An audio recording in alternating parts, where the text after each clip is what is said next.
میڈسٹینڈ اپنی بیماری کو سمجھیے۔ السلام علیکم خواتین حضرات، پروفیسر عزیز الرحمان میڈسٹینڈ اپنی بیماری کو سمجھیے کی جانب سے یہ ویڈیو ایک ہے جس کا نام ہے نیوروجینک کلاڈیکیشن، اور یہ ہوتی ہے ایک بیماری جس کا نام ہے اسپائنل سٹینوسس۔ یہ کیا بیماری ہے اور اس کی کیا علامات ہیں، میں کچھ اس کی وضاحت کروں گا۔ اسپائنل سٹینوسس کا مطلب یہ ہوتا ہے کہ جو اسپائنل کینال ہے، جو ہماری یہ حرام مغز جس میں سے گزرتا ہے، اس کے اندر سے اگر یہ نیرو ہو جائے، یعنی اگر اتنی کھلی کی بجائے تنگ ہو جائے، تو اس کو اسپائنل سٹینوسس کہتے ہیں۔ تو جب اسپائنل سٹینوسس ہو جاتی ہے تو اس کے اندر اسپائنل کارڈ یا نیچے کر کے جہاں صرف نروز ہوتی ہیں تو وہ دبتی ہیں۔ جب اسپائنل کارڈ بذات خود دب جائے یا اس کے سے نکلنے والی نروز دب جائیں تو اس کی وجہ سے آپ کی ٹانگوں میں کچھ سمٹمز آتی ہیں جس کو نیوروجینک کلاڈیکیشن کہتے ہیں۔ عام طور پہ ویسکولر کلاڈیکیشن ہوتی ہے، جس کی میں نے ایک ویڈیو سیپریٹلی بنائی ہے، جس میں خون کی نالیاں تنگ ہوتی ہیں، لیکن یہ اسپائنل کینال اگر تنگ ہو جائے تو اس میں جو کلاڈیکیشن ہوتی ہے اس کو نیوروجینک کلاڈیکیشن ہوتی ہے، اس کو کہتے ہیں۔ اس کی علامات کیا ہے کہ مریض جو ہے وہ یہ کہتا ہے کہ تھوڑی دیر چلنے کے بعد یا زیادہ دیر کھڑے ہونے کے ساتھ، تو یہ بڑا امپورٹنٹ فرق ہے، چونکہ جو دوسری کلاڈیکیشن ہے وہ صرف چلنے پہ ہوتی ہے۔ یہ اگر آپ زیادہ چلیں یا زیادہ دیر کھڑے رہیں تو آپ کی جو ٹانگوں میں یوں لگتا ہے جیسے سکت نہیں رہی، آپ کی ٹانگوں میں ایک ایسے لگے گا جیسے نمنس سی ہو رہی ہے، ٹنگلنگ سی ہو رہی ہے، سوئیاں چل رہی ہیں، کیڑیاں چل رہی ہیں، ایک عجیب قسم کی ڈسکمفرٹ ہے جو دونوں ٹانگوں میں بھی ہو سکتی ہے، اور آپ کا جو پرائیویٹ ایریا وہاں بھی ہو سکتی ہے۔ تو یہ سمٹم ہے عام طور پہ اگر آپ تھوڑا چلیں تو اس کے بعد یہ آتی ہے، ڈپینڈ کرتا ہے کتنی تکلیف ہے، کچھ میٹرز کے بعد بھی آ سکتی ہے، کوئی آدھے پونے کلومیٹر کے بعد بھی آ سکتی ہے، لیکن یہ بھی آپ کو رکنے پہ مجبور کر دے گی۔ ایک اس میں اور جو دوسری کلاڈیکیشن میں یہ فرق ہے کہ اس میں جو رکنے سے تو آرام آتا ہی ہے، لیکن اگر آپ بینڈ کریں، آگے کو ذرا بینڈ کر جائیں، تب بھی وہ اسپائنل کینال کی کچھ انیٹمی ایسی ہے کہ وہ اس کے اوپر پریشر کم ہو جاتا ہے تو آپ کو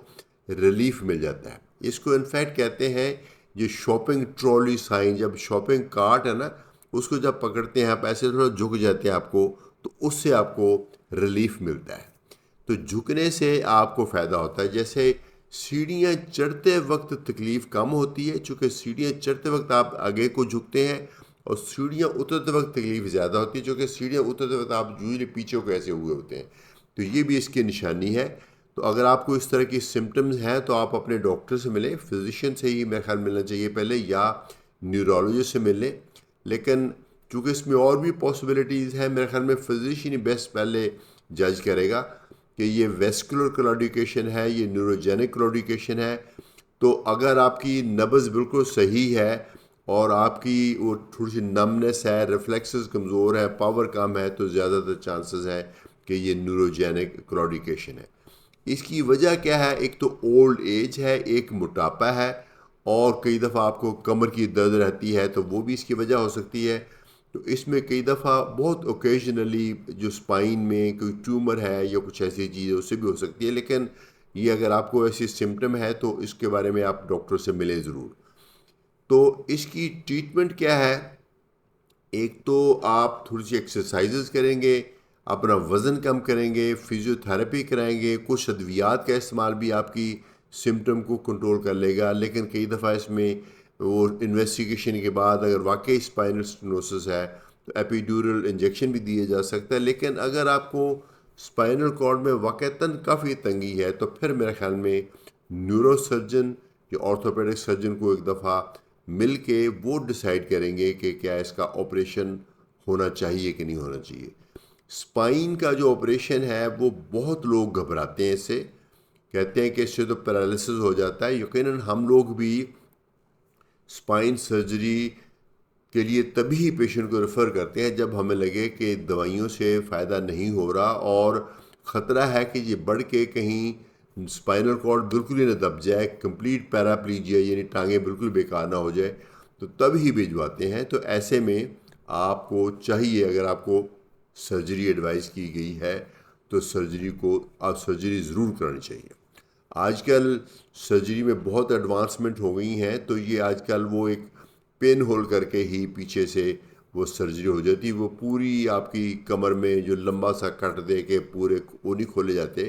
تھوڑی سی جگہ سے کٹ کر کے ہی سرجری ہو جاتی ہے، اور اس سے کافی آپ کو چانس ہے ریلیف مل جائے، آپ کی زندگی بدل سکتی ہے۔ اگر آپ کو نیوروجینک کلاڈیکیشن ہے اور آپ کی لائف کی ایکٹیویٹیز بہت لمیٹڈ ہے، تو آپ کو اگر سرجری کی ضرورت ہے اور سرجری ہو جائے تو آپ کی لائف میں بہت زیادہ امپرومنٹ آ جاتی ہے۔ مجھے اجازت دیجیے، پروفیسر عزیز الرحمان، میڈ اسٹینڈ اپنی بیماری کو سمجھے کی جانب سے۔